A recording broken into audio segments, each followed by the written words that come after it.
Welcome to the Lovely Radio Show with your host, Miss Toy, bringing the love back to radio with quality music owned by the artists and producers and updates, of course, and new content for my lovely listeners. Tonight, we got to chop it up with one of my East Coast warriors, you know what I'm saying? Hakim Green, Hak, you know what I'm saying? Channel Live. Man, just what's up? Introduce yourself. What's up? This is Hakim Green, Channel Live and direct. BDP all day, every day. All we do is spark mad isms. Man, I love it. On the lovely radio show with the lovely lady, Miss Toy. Welcome. You know what I'm saying? The queen. You know what I mean? We go back like that. Big shout out to Mike City. Man, okay, this is how we doing this. Y'all so late that y'all don't even know who know each other in the game. You know what I'm saying? And this is why we bring our loved ones through. You know what I'm saying? We got a lot of archives in the back, but some of our warriors we bring they played a good part in this. You know what I'm saying? They played a very intricate part, especially in my life and my career. But I'm gonna introduce y'all to, Hakim, because in the trenches, I don't even know how things happen sometimes. So maybe sometimes, I smoke a lot of weed. Maybe sometimes people can give some more information behind the scene. But how was it? You know what I'm saying? It was truly a blessing to work with you with, Put It On a Nigga. How did that all come about? Put it on a nigga. Put it on the shit it on a nigga. Shit it on a nigga. How did that all come about? Just tell them.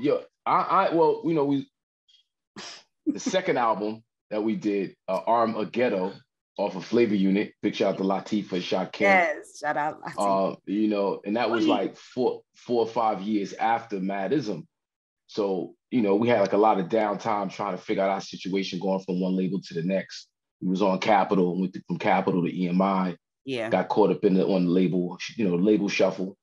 Ended up getting dropped, and it was kind of like, we didn't know what we was doing. Honestly, I started selling weed, and we was still trying to push. Got the opportunity to do the Armageddon album with Flavor Unit.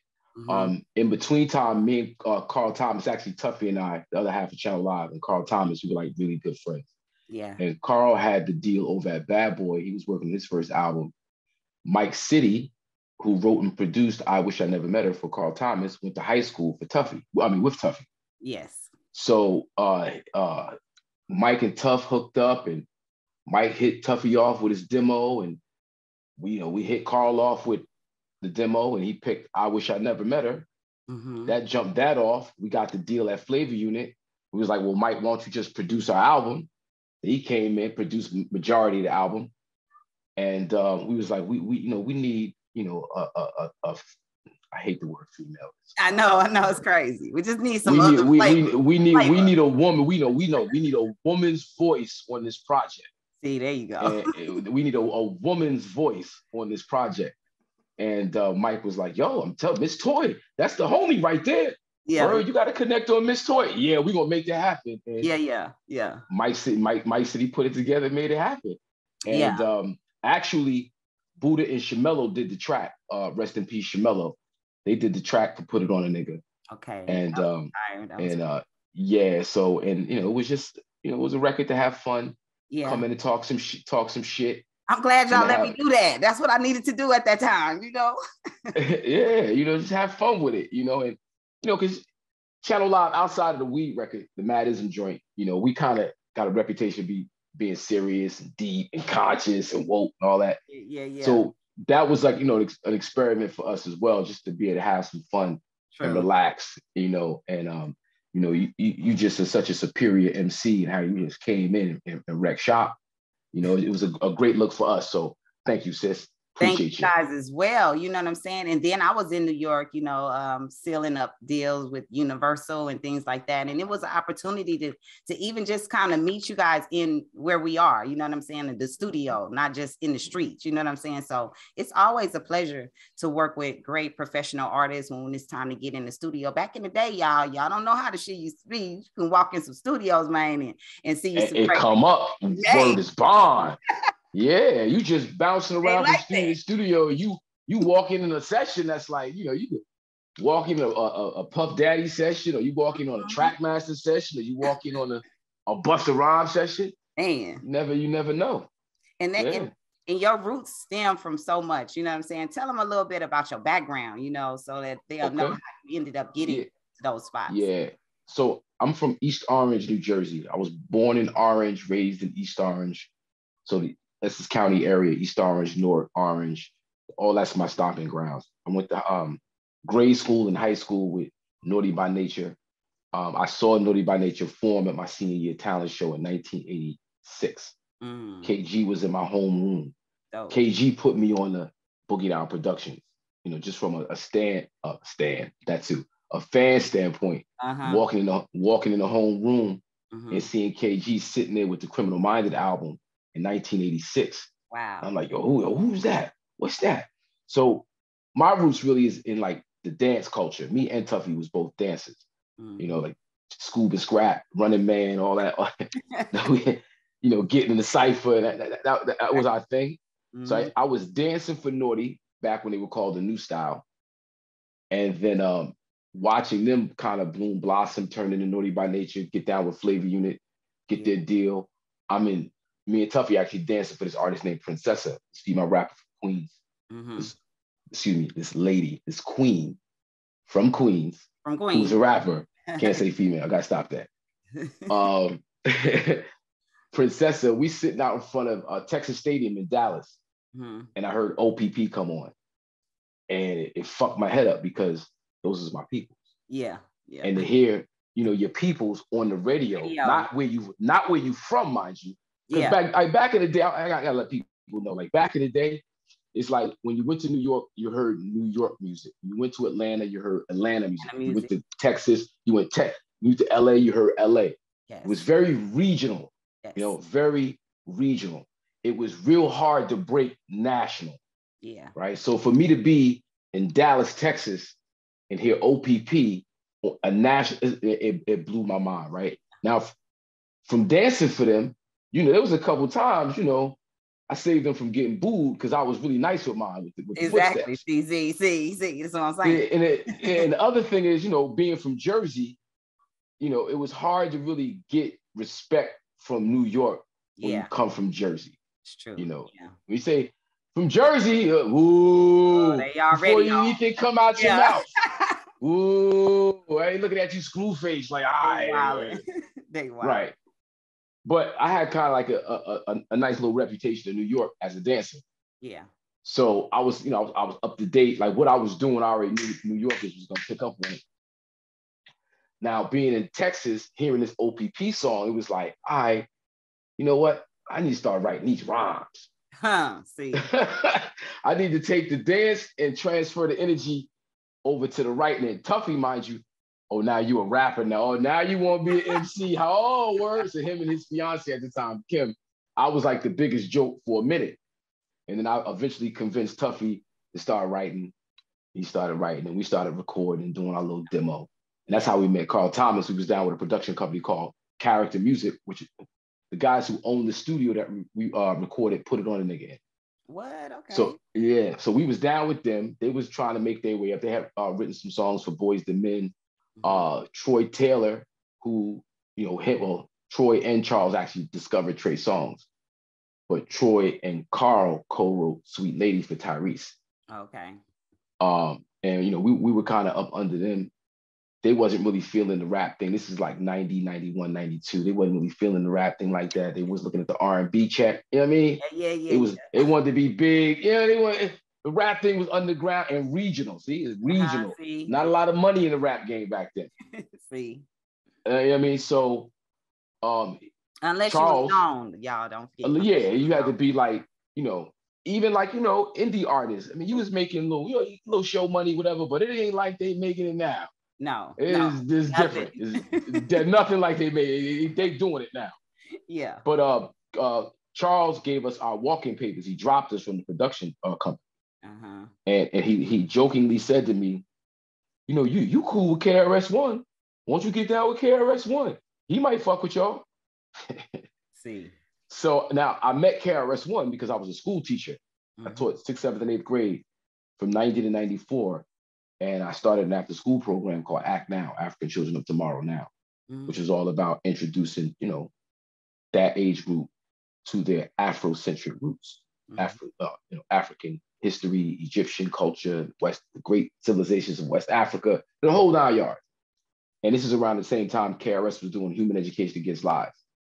Part of our program, we would take the students to different, lectures. Dr. Ben, John Henry Clark, Ivan Van Sertima, we're going to Rutgers, Montclair State, William Patterson, all around, taking these kids with us. Yeah. And went to a few KRS-One lectures. He got used to seeing my face, trying to ask a question here and there. Came to Montclair State, where me and Tuffy was going, sees me standing in the back, and is like, yo, I've been looking for you. After the lecture, come backstage. I want to talk to you about something. Mind you, everybody in the auditorium is bugging out because he knows me. Oh, it's just crazy. So I go backstage. And he's like, I want you to open up my lectures for me. You're an educator. You're in the school system. You can talk about your experiences, what's really going on, behind the walls. Right. So I did a couple lectures for Chris. He had no idea I was a rapper. No idea I was doing music. I didn't hit him with no demo tape, nothing. But when this dude gave me the walking papers, I said, okay, I bet. All right, we'll see. Mm-hmm. I was chasing Chris for about a year, going to, every time he was at a club, every time he was at an event, I'm trying to get at him, slip him the demo. Finally caught up to him, gave him the demo. He hit me back a few weeks later. Yo, won't you and your partner come in? I'm at D&D, come to the studio, let's record some music. Mm-hmm. Put a demo together, got it over to Malik Levy over at Capitol Records. Big shout out to Amelia, who's actually the one who sent it over there. And Malik came out, we did the deal, the end of 93, started 94, dropped Madism, summer 94, album 95.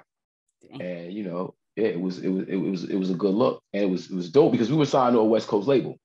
Mm-hmm. So we spent a lot of time in LA. Big shout out to Malik Levy once again, LO7 Self, Matt Robinson.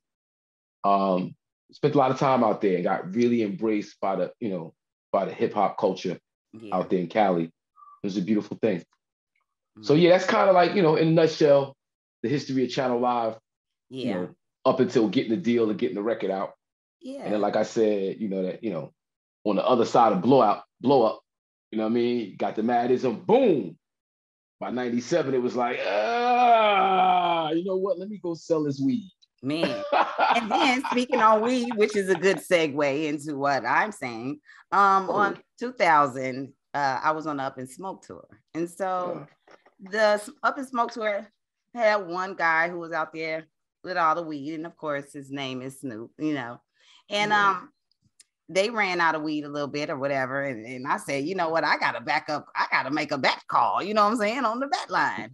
Mm-hmm. Fuck that. Me and the homie Q ran, all of us need some weed. What about us?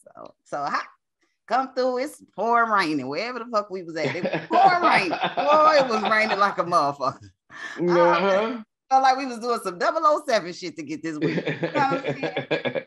But all I could say is I always remember that shit. You know what I'm saying? That even though you out in the world, sometimes your people can come through at any time when you got real ones with you on your squad. They don't got to be right there with you. You know what I'm saying? And plus, I didn't have nobody else with me on the squad. So on the team, I was just out there. It was my basically musical boot camp. The same way I came in the studio with y'all and just made it happen. I had to go on Up and Smoke tour and show what I could do. You know what I'm saying? And this song is 20 plus years later and we still grinding with the TikTok videos and it. Thank you to everybody that always tag me, you know what I'm saying? In every video that's always done where you could do it, you know what I'm saying? But this is all part of the grind to even get there. You know what I'm saying? Sometimes you got to work with what you got to get where you want to be. That's right. Yeah. Make it all make it all count. And being able to stay connected, even though, I wasn't doing music or I wasn't running around promoting a record, just being connected to people like yourself, to the other artists that are out there who, you the Madism dude. Nigga, I know. Yeah, you was already in the game. You were self-promoting. You feel me? Like weed is the universal language to me anyway, being from Burned and the Up and Smoke tour. And then being able to have connections throughout the whole universe, where when it's time to do a cypher or a session, it can go down with the right people. You know what I'm saying? Yes. So that's where the connections come in too as well, not just as a rapper. I was happy to just see, you know what I'm saying, somebody outside of the tour, keeping up with it. That made me know that it was really an important thing that I was involved in. You know what I'm saying? And sometimes you don't know how important your moves are until after they're made. Word, like you be making history and don't realize what's going on. Period. And you steady making history. You steady making movements. You know, creating lanes for other people to follow through. You just doing you, just living your life, just period. You know, following your dream. Yeah. And creating dreams for other people. And that's why we created Lovely Radio, you know, about 12 years ago. It started with me just in the room with bottles of alcohol, liquor on the table, with bringing in artists, just smoking and just talking about what we experienced to get to the singles that we want to promote, because we know that the radio not going to promote us. You know what I'm saying? So when it came down to the internet, it started getting bigger and bigger, because I knew, you know what I'm saying? Now I have international artists on the show. Shout out to Tigger Man from South Africa. Shout out to all the artists from Germany and different places that send in music that they own. You know what I'm saying? So now we are able to teach in a different kind of way, where the music makes a lot of sense. We know that people don't sell records, but we know that somebody is streaming some records, right? We know somebody is streaming some music. We know people live on YouTube. So this is why we have the Zoom meetings, and we have, you know what I'm saying, the artists show their faces, because, you know, we don't want to be wiped out of our history. We created a lot of this history for you guys to make millions of dollars on. So we want y'all to see who's involved. And one of my homeboys right here, and we watched the one with you in Mike City on Madison TV and sports. Can you please tell us about your show? You know what I'm saying? Right. We promote it. We want to, you know, show some love over here. Yeah, well, you know, of course, the internet has allowed us to kind of, you know, keep our movement moving, you know, and not have to depend on, you know, major radio stations or whatever. We can get and do what we do. And with cannabis being the national boom that it's, you know, Madism just fits right in. So it does. In 2015, I created the brand Madism. I put out a single, Madism 2015, with Tretch, Keith Murray, and Do It All. Big shout out to Domingo, who produced it. And that was just like a celebration of 20 years of Madism. And then that opened up the gate for Madism.info, the Ultimate Cannabis Journal, which is a web magazine I have up that covers the cannabis industry and entertainment as it has to do with cannabis. Yes. And then that turned into me creating an entertainment company, Madison Inc. Yes. So all the music that I put out comes out through Madison Inc. Go ahead, I do that shit. Yeah. And then, you know, it's all about multimedia. So we created Madison TV as an interview platform where I could bring people on that, you know, whether it's cannabis, or hip hop culture, or politics, government, you know, the topics range. Yeah. But it's a chance for me just to build with people on a whole nother level as I smoke my weed. True that. And then every Thursday I do Madison Sports with my brothers, Wes, Cliff, Dr. Coach Eric Harriel, and KG from Naughty by Nature. So, you know, sports is what it is. You know, it's just ingrained in culture so much.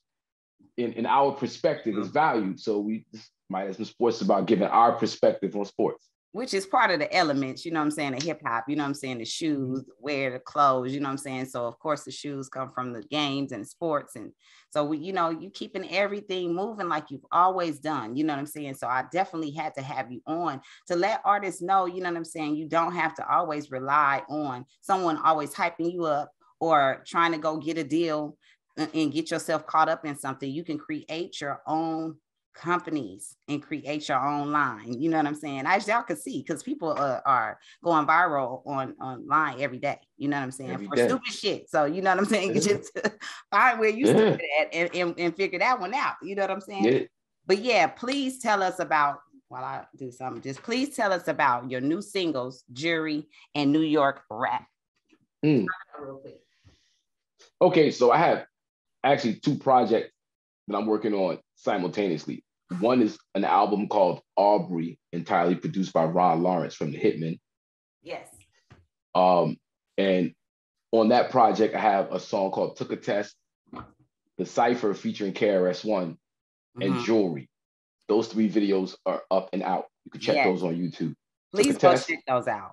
The Cypher and Jewelry.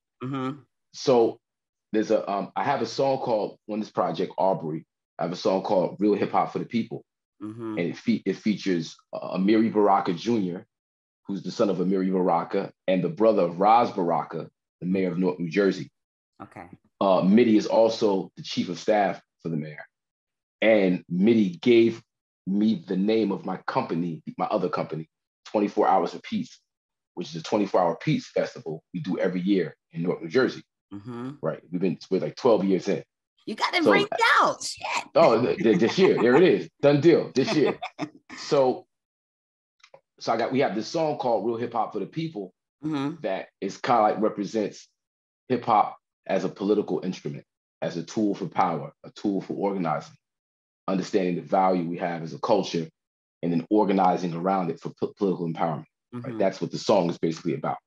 Dope. The mayor said he's going to give me an intro and outro.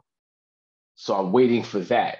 And then that album's going to go. That album's done. I'm just waiting on the mayor to give me that piece. Intro and the outro. Right. And Do It All Kelly from the Lords of the Underground, is also on the song.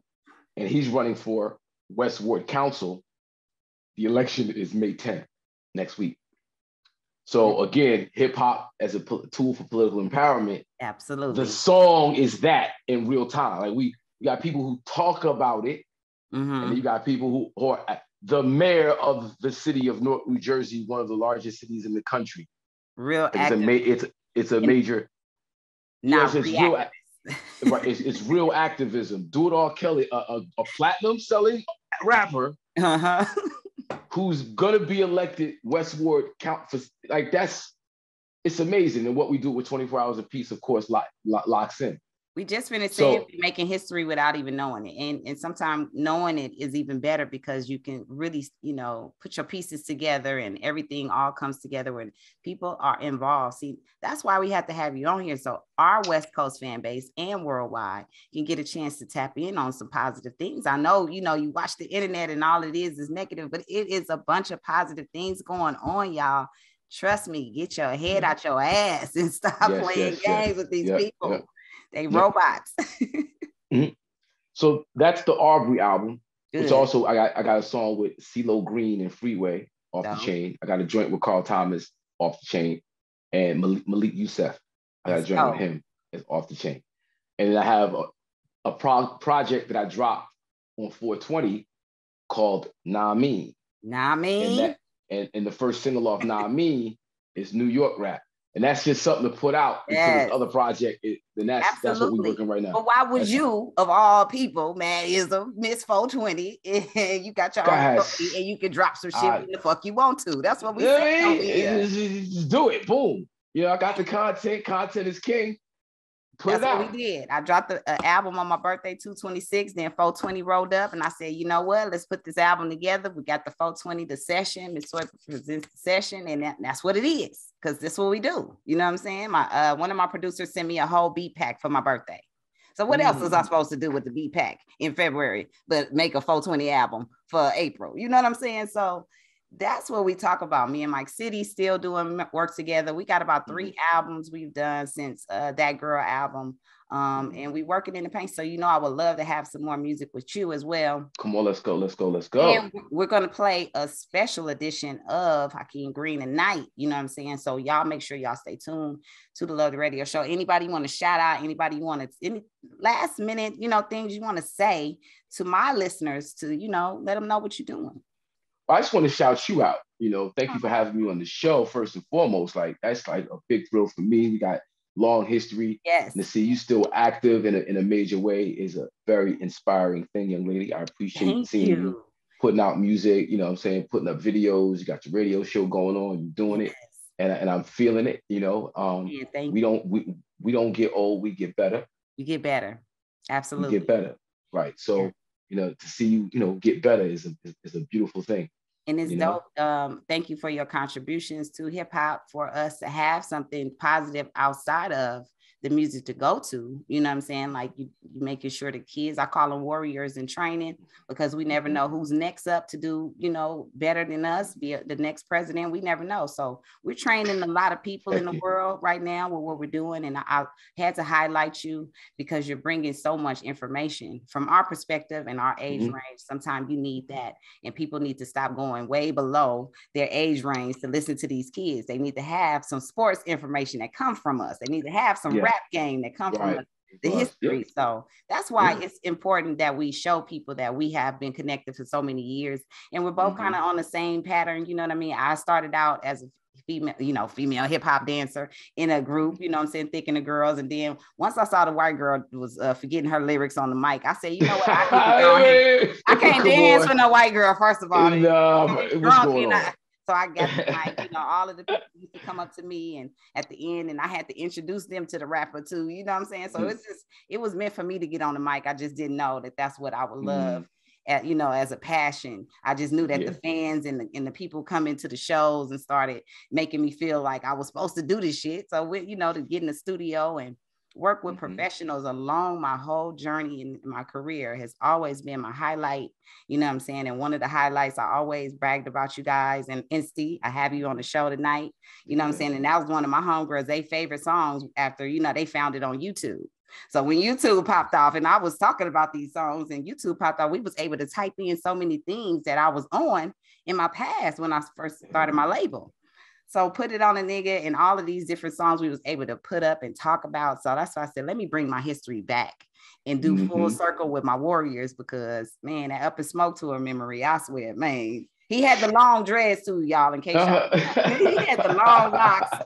Long blonde locks, you know what I'm saying? Yeah, I had to let him go. I saw Snoop was with somebody the other day, and he was cracking on Snoop to his face. Yeah, like, yo, Snoop, when you go ahead, let your head, let them go. You gonna hold on like Stevie Wonder? Yeah, Stevie Wonder got the 3 little blocks. He goes, that nigga don't know when he gonna. He thought y'all liked his hair like that. You know what I'm saying?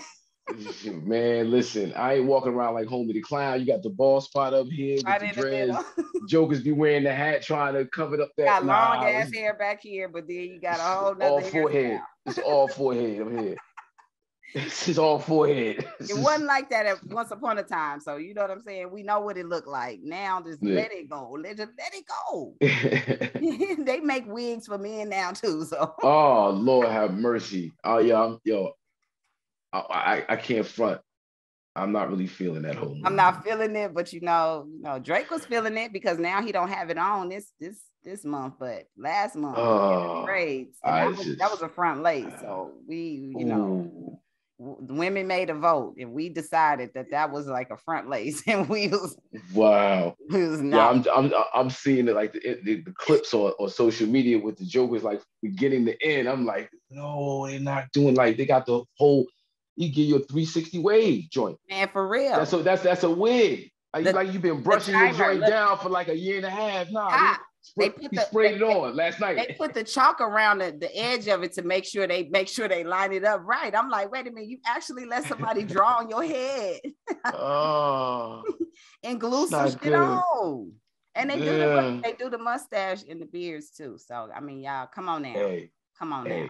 Whatever floats your boat. Listen, I ain't mad at you. That's not my wave. It's very entertaining to watch at times. I can tell you that. It's very, because I am amazed, truly. But it was wonderful having you, and we'll be tuning in to what? Madism Sports and TV? Madism TV, Madism Sports on Facebook and YouTube. Yes. Madism World. And hit me on IG at Hakim Green, HAKIMGREEN, and at madism.info. MADIZM.info. That was great. I appreciate you, warrior. Boom. Peace, Queen. Let me know when you want me on the show. Yeah. Next week. Let's do it. All right. Done deal.